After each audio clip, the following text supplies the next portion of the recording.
C'est au tour de Tsophar de parler.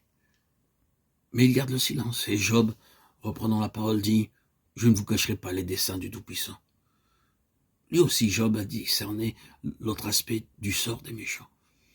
Il était faux de dire que la souffrance est invariablement le fruit du péché, mais il est vrai, terriblement vrai, qu'une vie passée loin de Dieu et dans le mépris de ses commandements entraîne son châtiment en ce monde et dans le monde à venir. Il était vrai de dire que si les enfants de l'impie étaient nombreux, c'était souvent pour l'épée. Inquiets, agités, mécontents, ils sont comme possédés par l'esprit qui règne à leur foyer. Que le méchant amasse des richesses, il devra tout laisser. Il se couche riche et il meurt dépouillé. Il ouvre les yeux et tout a disparu.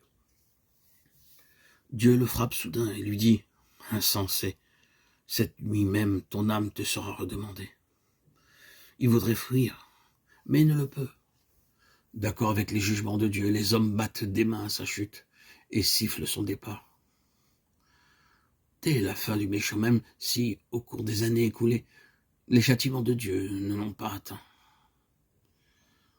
Après avoir rappelé le lot des méchants et montré la folie qu'il y a à s'attacher aux choses qui passent, Job décrit le travail incessant de l'homme dans la recherche des biens terrestres et met en contraste la sagesse déployée pour atteindre jusqu'aux richesses cachées du sous-sol avec la sagesse qui vient d'en haut.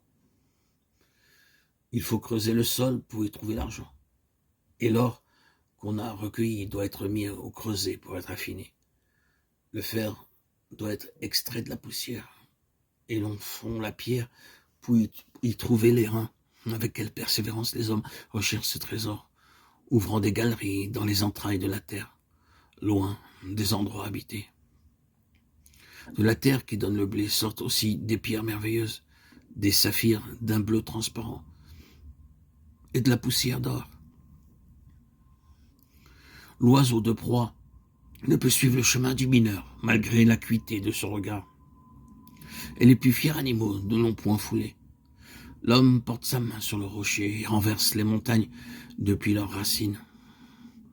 Il s'ouvre un passage dans le roc et son œil contemple tout ce qu'il y a de précieux. Il change même l'écoulement des eaux pour amener à la lumière les trésors cachés. Chapitre 28, versets 1 à 11. Livre de Job. S'il le sait, si son cœur s'applique à les chercher, sait-il où les trouver? On ne les trouve ni au sein de la terre, ni au fond des mers. Ni l'or, ni l'argent ne peuvent acheter la sagesse. On ne peut même pas la comparer à l'or d'Ophir ou aux pierres précieuses. Oui, son prix dépasse celui des rubis et des perles. Versets 12 à 19. D'où vient donc la sagesse, puisqu'on ne peut l'acheter, et qu'elle est cachée aux yeux des vivants? Dieu seul connaît la source de la sagesse. Seul, il peut enseigner comment on l'obtient. Toute sagesse se trouve en Dieu lui-même.